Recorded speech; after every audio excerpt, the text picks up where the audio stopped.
So thanks for having me. It's great being here. Thanks to Robert and Daniel for giving me the opportunity to speak. What we're going to discuss today is just a general overview to testing. I'm going to talk about what is testing, why do you need testing. It's not going to be too technical, all right? So if you already have some experience, I hope it's not too boring, okay?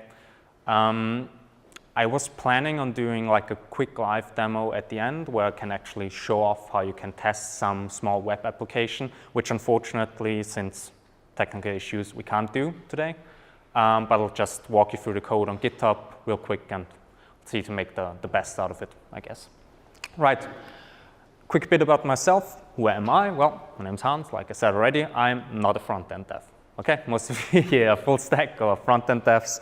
I am not. I actually have a Java and C# background and just recently got started with Ruby. So if you see any code that looks like garbage, is not my natural habitat, okay? I am tutoring at the Technical University, so I'm helping out with teaching there. Coincidentally in the subjects testing and software quality assurance. So you see how this works. Yeah, and I myself am a big fan of testing. Why do I like testing? My first job was in a testing firm. And yeah, I like testing because it like protects us from the code, from the evil that is code. Okay, what do I mean by that?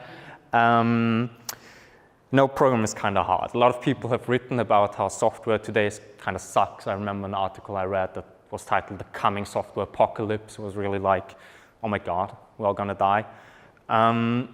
Problem is, software is really complex today, and that causes a lot of issues, okay? What I mean by software is very complex. Quick guessing game for you all.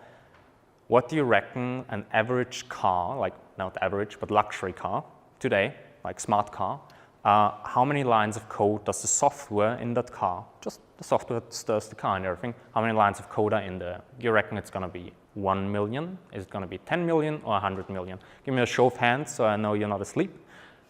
Who thinks it's 1 million? Okay, one, all right. Who thinks it's 10 million? 10 million lines of code in the car? Bunch of people. Who thinks it's 100 million? Just one, okay? It was a trick question. It's actually 600 million lines of code, okay? 600 million lines of code for a freaking car. That's what we've come to. Complex code means a lot of errors, all right? You know, it's like you touch some piece of software and basically it breaks as soon as you like poke at it. An example I always give for critical software errors is the story of the Ariane. Anyone has a clue for what the Ariane is? A rocket. Exactly, yeah, it was a rocket that was built in 1996 by the European Space Agency. And the story about Ariane is a rather sad one. They built this thing, they developed it for 10 years, cost about 400 million bucks. Then they launched it and it went up like 4 kilometers and then it blew up because someone didn't convert some floatings into ints properly and the rocket did like a flip and it went bang. Okay, 400 million lines of code because of a teeny whiny error. That was more than 20 years ago. A more recent story, maybe you followed Uber, self-driving cars. There has been an issue with one car in the beginning of August. The car basically ran over a pedestrian, like full stop, just went through. And they found out, well, it registered her, well, no problem with the sensors, but for some reason the car decided not to stop.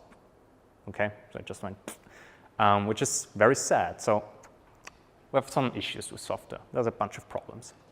What can we do to avoid these issues? Obviously, we do testing, okay? So it doesn't matter if you talk about cars or web applications or just small functions. The concept's always the same. You have some component, some system, and it's supposed to do something. In the way of like a car is supposed to stir properly. Your web application is supposed to display some values properly. This function right here is supposed to divide some numbers, calculate the division. Easy peasy. How do you know if it works? Well, how do you check if your calculator works? You try it out. Type in some numbers. Does it display the correct result? If it does, so good. If not, you found an issue. This is what testing does. You take your system in some state, precondition. You chuck some values in there, and you check if what it puts out is correct. That's basically it. This is a test. Okay. What's the issue with this piece of code? Yeah. So what input would make that fail? Yeah, if b is 0, exactly. In any other language, if this was not JavaScript, it would be an issue. This is JavaScript, so it just puts out infinity. So if you want your code to behave that way, then it's actually correct. Might be a bug in the JavaScript language. I don't know. Might on feature, we might argue that, yeah. So we got covered what a test is. It's always the same. Input, output on some system, okay? What does testing mean? Now, I said you check if it works by putting some stuff into it. Actually, it's kind of wrong. Actually, testing is the process, it says here, of executing a program or system with the intent of finding errors, and that's the important part. You don't test to check if it works. You test to check it doesn't work. You reveal errors. Basically, there's this comic that says, compares programmers or developers to testers, and the programmers like, I'm making something, and the testers like, I'm breaking something, and that's really what this is about. Why do you want to break your stuff? Because if you break it, someone else doesn't have the opportunity to, right? If you find an error, you hopefully will fix it, not let it go to production, and then it won't fail in production. That's good. We want that. Why do we want that? Why do you actually care if you produce work in software? I personally think it's a bit of our responsibility, personal responsibility as developers. We build stuff for the world to run on, okay? We want that stuff to work. We don't want to contribute to the hellscape that is programming today, okay? We want to build nice things, and I hope you all kind of want to do that. If that noble goal doesn't cut it for you, want to save your dignity and money, because errors that live in the wild are pretty expensive. Like a rocket blowing up that costs 400 million, pretty expensive. If you find that issue, spend half an hour testing something, finding the issue, fixing that a bit cheaper. Yeah? And also, especially in the security scene, where you have issues with security, that can cause a lot of embarrassment if you have problems, security issues or bugs, stuff like that. Yeah. So in reality, combination of both, I think this should make it clear why you want to test. Good. So I got the motivation covered, hopefully. Now we're going to talk about the types of errors that you can reveal with tests. The thing is, I said testing is the process of finding errors. Okay, which errors? There's a bunch of errors that can happen, many different errors. We don't have time to cover them all. So we're just going to talk about regression tests or regression errors. What's a regression? It's something that if you've developed for more than a week, you've already seen that. It's this situation, you develop some wonderful feature. You build it, and let's say you test it. You make sure it works. So you try it out, try to break it, and it doesn't break. All good, you say. You push it to production, it's fine. Let it run there. You work on some other stuff. 3 months later, you decide to, let's try my old feature again. Like, just coincidentally, you touch it, it breaks. You're like, what the actual? That's a regression. You have something that used to work, now it doesn't, and everyone's like, what happened? Yeah. To avoid these kind of errors, you have regression tests. Okay? So, what do people do in reality to avoid regressions? I've actually worked with places or seen places where each time they have a release, let's say you have a release of some big piece of banking software every 6 months, they had a manual test suite with several thousand tests. And they would, before each release, they would take a month with something like between 15 and 20 testers, and those testers would run a manual regression test suite for a month out of 6 months development time, okay? So if you have lots of features, lots of stuff to test, regression testing is gonna take a lot of time. We're developers, we're lazy, we don't wanna spend a month testing something each time we release it, especially in today's world, we have to release fast, we can't really do that. Enter automation. luckily, smart people have developed a bunch of tools to allow us to automate this process. So you don't have to, each time you change something, manually see if it still works. You can instead write your tests like code. So you see it here. There's some, I don't even know what the framework is. Basically, you write the test code, and that will do this process of putting stuff in, checking if it works automatically. And the good thing is, well, you spent some time developing the test beforehand, but now you can rerun those tests at the press of a button. And you see that here. You don't even have to press something, like the framework just detects if anything changed. If you change your code, it's going to rerun your test, and it goes like this. Okay? So test automation can really help you avoid these doing the same thing with testing over and over again. What in an application can you test? So we got covered, okay? What kind of errors do we check? Where are we going to check them? If you have some application, there's very many ways to, or many things to actually test. The most intuitive thing would be, let's assume you have an application that has this email input field where people enter the email and they say okay, and then at some point they're going to get sent a registration mail or something like that, okay? The intuitive thing maybe would be to have your automation system really interact with the application. You'd have the web thing with the input field and the button, and your framework would interact with that input field, type something in automatically, press a button, and at some point it would check some mail server if an email with the correct content has arrived. Right? Would work, but there's other ways to test your application. You don't always have to test the whole thing together. That's why I say the whole system end to end. You can also simply take some components out of that system and test those like in isolation. That's, for example, an integration test where I test components together, or a unit test where you test a single component. For example, just the class that sends mails, that gets a string and it sends a mail. You test that. Why do you do that? Two things. First of all, each of those levels, so to speak, reveals different errors again. If you have a unit test that's very good at uncovering issues that are related to functionality, some small issue with a component.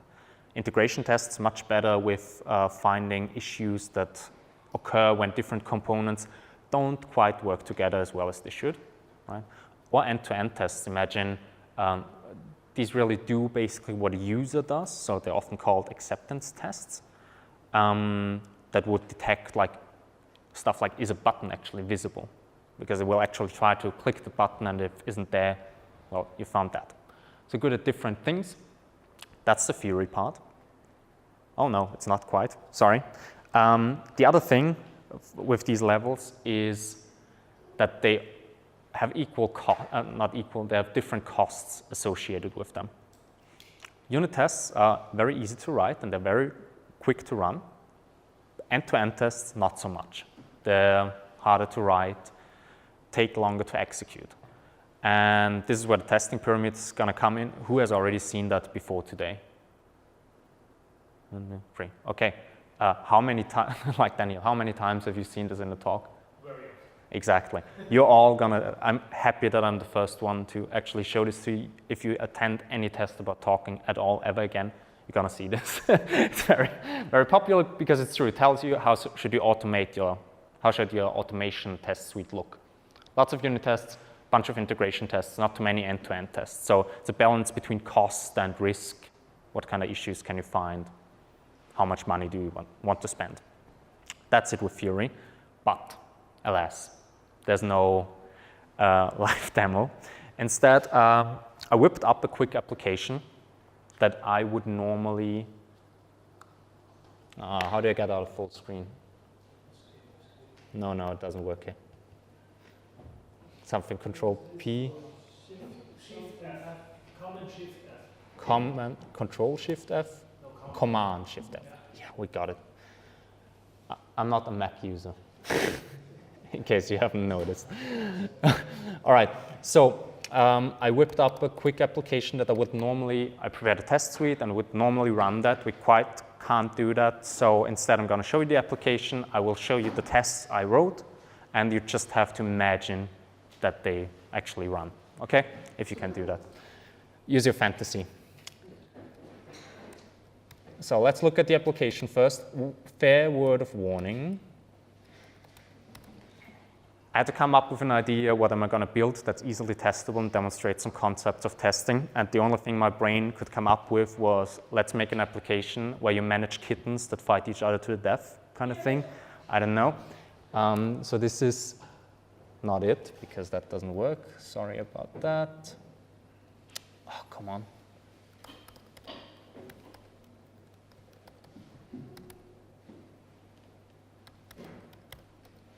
Enter, right? Why doesn't it go on enter? Oh my God. Did I mention I'm not a Mac user? Jesus. What do I need to do? Don't hit enter, all right. What? Also copy the Yeah. output. Okay, how do I copy it? Command C? Maybe just click the link. Command T. Oh, there we go. No. Okay, enter. No, not enter. I'm not going to hit enter. Click the wrong enter. Command C. And now? Would also just press enter. Maybe just open a new tab with Command T. And now try it with this one. Okay, can I paste something here? Yeah, Command V. And then. Backspace or there or something. Showing that to Caps lock? Maybe like that. this one, right? What the hell is going on? Maybe we found a bug through testing. Okay, copy paste again and then click on the link in the drop down. Click on the link. Ah, fuck! Okay. Like that? Yeah. I've never witnessed something like this. This is crazy. Maybe You have another browser? Maybe, does it need HTTP? Browser? Does it need like an HTTP in front, maybe? I don't know. But Should? you have Safari, right? You should Yeah, have. just go. Go command space and try Safari. Exactly. Yeah. Can I press enter now? It should work. There we go. The demo guys are not with us today. What the heck? There we go. I love that shit. All right. Sorry? We need tests for Chrome. It's piss, so. All right, so. Right, so I made this monstrosity. You can see you have a list of kittens, all right? And it's fairly simple. You can also edit and delete them. Let's have a look at some kittens. I don't like that one. Please. You test didn't work. Didn't test it. No, what's actually happening? Test it on Safari. I didn't test it on Safari. That's exactly right. Okay, we'll just have to do it that way. So as you can see, you can put in some stuff, and it should hopefully, yeah. So it will update this score that tells you how murderous this kitten is. Okay. And so what can you test? You can do unit tests or end-to-end tests. Let's look at. Oh my God, not the same thing again with GitHub. How can I add to a new tab? Jesus Christ. Okay, github.com.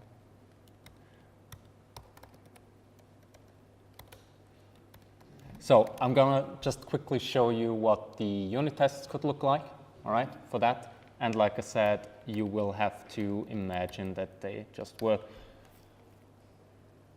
Let's see. Right. So this is an Angular application. It doesn't really matter that it is.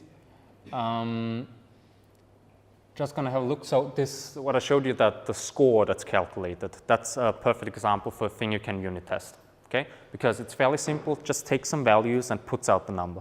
So let's look at what the code looks like. So that's it. Doesn't really matter what the syntax like. You have this component, the battle score service. Well, has a method to calculate battle points that takes a kitten and returns a number, okay? And what does it do then? Well, if the kitten's null, there's nothing to return, it returns 0. Otherwise, it takes the attributes of the kitten, cuteness, speed, blah, blah, blah, and calculates your battle points. Easy peasy. So very clear what the function is, very easy to test. Unit test, right? This is a unit, a simple component, simple function to test. Now let's have a look at the test, a bit more stuff. Still can't move, so I have to imagine me pointing. So this is a test file, and remember what a test looks like. Just remember back. You have a component, you have some input, and you have some expected result. We're going to use that here. First of all, you can see in like the line 6, line 9, we create a system, the thing that we want to test. In this case, it's a battle score service, the component we want to test, or calculator, whatever. And then we have actual test cases that start with it in line 12, 20. Okay? Let's look at the first one, line 12. First of all, it has a name. What does it do? It should return a correct battle score. And then you set up your input. Remember, the input of the battle service function was a kitten. So we create one with its attributes, strength, and so forth. The next line after that is the actual execution of the test, where we take the function and we put stuff in. This is our actual let's do it part. And then we record the result. Now, the last thing we have to do, we compare the actual result with what we get back, and that's the expect. Expect the result, that what we actually get with what we want, should be 10. And similarly, we test if it works for null. Easy peasy, right? Normally, it's an issue of just executing a command, in this case ng-test, and this will run all your tests automatically and will also watch your files for changes. And if you break your application, you refactor it, and you do something bad, it will show you, well, you have an issue. Easy peasy. Let's have a look at the end-to-end tests. So this is the component, a single component that we can test. And go back to the application. Something that lends itself to an end-to-end test would be scenarios like, does it display the list in the index correctly? Or when I press delete, is it actually removed from the list? Or if I edit it in the edit field, is it actually updated in the index? Things like that. So multiple views needs the whole application. That would be an end-to-end test. And we're going to have a look at what an end-to-end test looks like. Angular, luckily, makes it fairly easy to set this kind of stuff up. Like I said, I'm not a front-end dev, so I'm pretty happy. And you'll already notice when we look at this app spec end-to-end test file, it's a bit more involved, right? You have stuff like page.navigate to. I mean, the concept is the same. You do something, and then you have an expectation, an expected result. But you see, gets longer, involves more pages. For example, in line 25, we just check if we click the button, remove it from the list. And you see it's already getting a bit like longer and needs more syntax. Also, maintenance is harder. You see that we get items by selecting the links in the actual HTML, all right? Imagine if you change that up.